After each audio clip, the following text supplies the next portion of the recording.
I don't know if any of you Sudsers are playing the new Disney game, you know, that like the Disney Sims meets Stardew meets all of the things that I love so very much in life, but I am. And I was on a quest a few nights ago, and I came in contact with Christoph. And this is not a spoiler. And he asked me to make soap.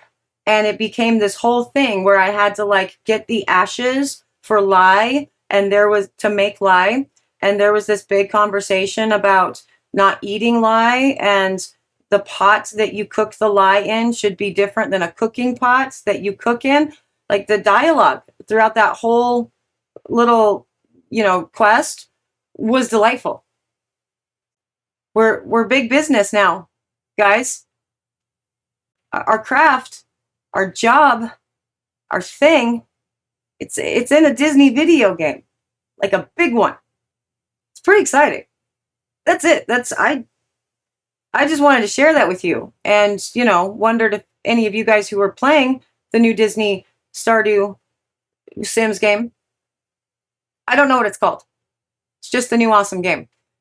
Saw that and have had that quest yet because it really tickled me. I will tell you what we are making today that does not involve Disney or Stardew or The Sims, although I've done soaps for all of those, actually, at different points, in just a minute. But before I do, hello, I am Mrs. Soap and Clay. Let's make stuff.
How's it going, Sudsers? Welcome back to the channel. You are at Soap and Clay, where we make all the soapy things. And you are here for day 357 of 365 days of soap, end of year 2. And today we're making beer soaps. And we're making beer soaps and talking about a lot of questions that I get asked about beer soaps.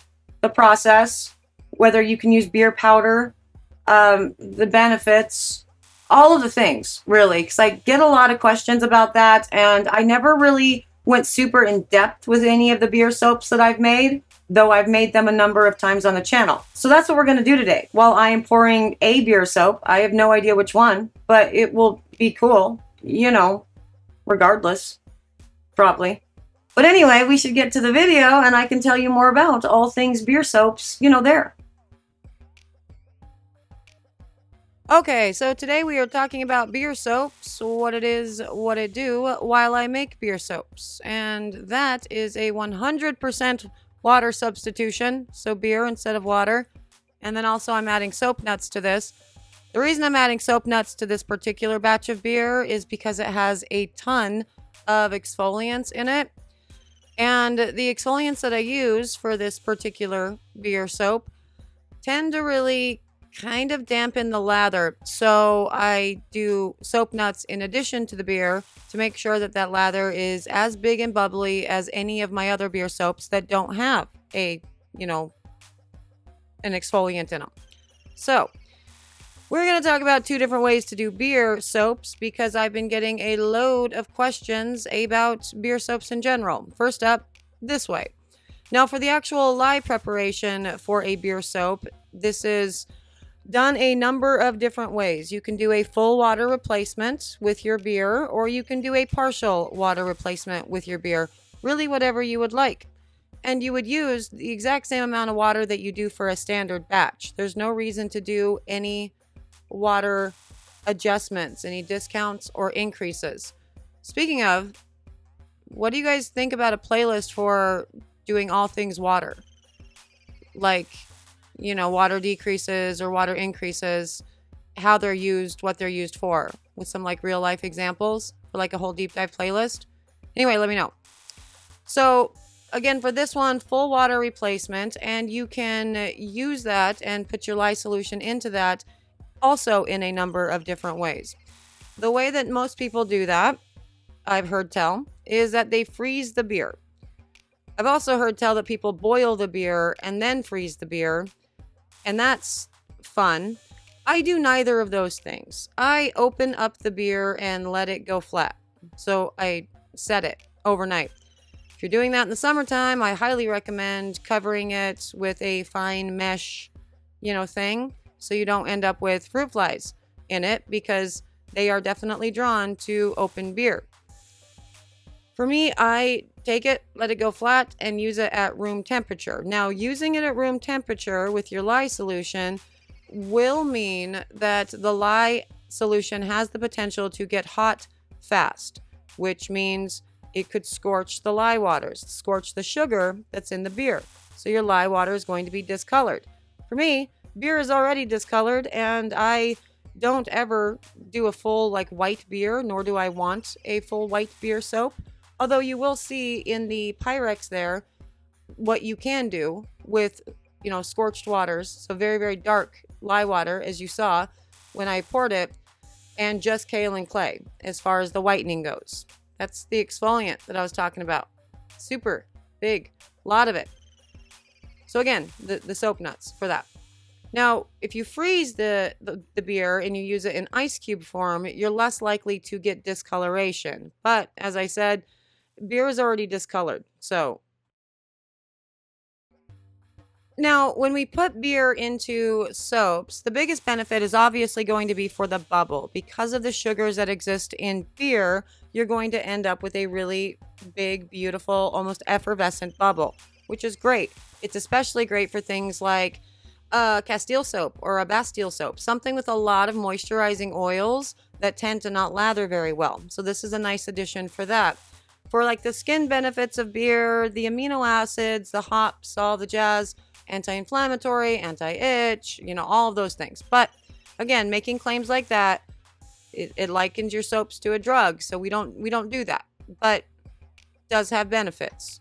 So another question that I've been getting asked a lot about beer soaps is, instead of using actual beer, using a beer powder. And I have never used a beer powder. So I went and looked it up to see what the deal was with these beer powder things. I have no idea how long they've been around. They may have been around for decades, and I just never got that memo.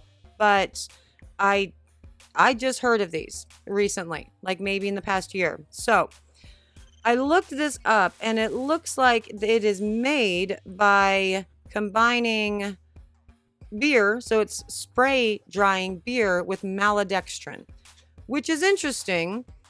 I mean, obviously the maltodextrin is going to take all the moisture out of it, so you're going to end up with a powder. So there's that. So it's literally concentrated beer and maltodextrin that's been high heat, high pressured, high forced to create a powder. And looking at all of the ingredients, the recommendations on all of these websites, it says 1 to 2% of the total oil weight mixed in with the oil before adding the lye.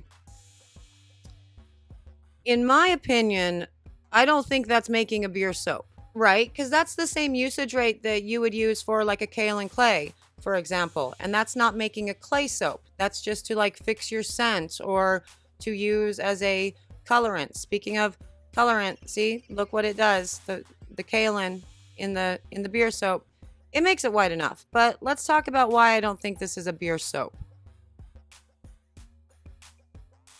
So yeah, because you're using it in such small amounts, it really is the same thing as putting clay in as an additive or making a clay soap. And you see how much clay I put into each and every batch of my soaps. It's significantly more than the 1 to 2%, total batch weight. So, or total oil weight rather. So I would say this would be more of an additive that could increase the lather, but it's not going to increase it substantially, I don't think. It's going to increase it a bit, I guess, with your, Castiles or Bastiles, but you really do need a heavy hitter with a Castile or a Bastile to make sure that you get a really good lather anyway. So I would say not enough as an additive for the beer powder. And I don't know, like if you're just looking at the difference between an actual beer soap where you are replacing 100% of your water with beer, just the amount of, the amino acids and the hops and all the things that go into that versus just 1 to 2% of the total batch weight, I don't think you're going to be getting any skin benefits either. And also, maltodextrin is known to be a skin irritant. So that would be a secondary concern for sure. And let's see, what is the price with all of that? Wholesale Supplies Plus has it for $19 for a pound.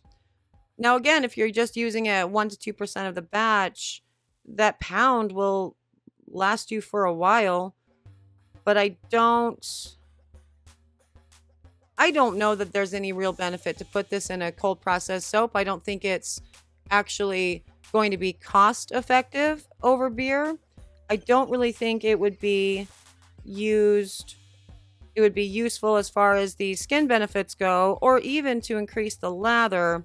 So I think it would be mostly for label appeal at that point. So you can find a lot of different ways to do label appeal outside of, putting in an ingredient that could potentially be a skin irritant, is what I'm thinking. Granted, that said, beer in and of itself can also be a skin irritant because gluten, right? So just keep that in mind. Beer powder in other applications, I can see where it might be more beneficial, I suppose, if it can be used. Still kind of hung up on the maltodextrin. But, I mean, yeah, you could put a little bit into a bath bomb. It would probably increase the fizz a little bit. Also, it would just be for label appeal, too. I don't know. It's a very interesting product. And again, it may have been around for decades, and this is the first time that I'm coming across it. But as far as I am concerned with all of this, the better label appeal for a beer soap is going to be the beer that you're using in it, right? Like a local lager or a local stout or, a stout, whatever. That's going to be the better label appeal, I think, than just saying, oh, this is a beer soap, in my experience. But yeah, you can do that too. Just mix it in with your oils before you put your lye solution in. Sure. And there they are, beer soaps, how to make them, what the benefits are, what you can do with the different additives if you don't want to work with just strictly beer, like that you crack open and whatever. Yeah, all the questions answered, I hope, and all of the fun things, for sure. The beer soaps are always available at soapandclay.com because I'm always pouring those guys because they're always selling out. So they're there if you want some beer soaps of your own, for sure. If you're interested in more content and stuff, like, subscribe, whatever. I just realized I haven't said that in a really long time. So, gotta do what the YouTube people tell me to do. That. And for the people who have liked and subscribed, hey, thank you. Sudsers, you guys are amazing. Thank you for existing. Thank you for being my people. Thank you for all the things, really. And end of year 2, I'm still getting weepy. We've been on a journey. Thank you for being here, for all of it, with me. I'm out of here for today, but I will see you guys all again tomorrow for another round of soapy fun. Bye.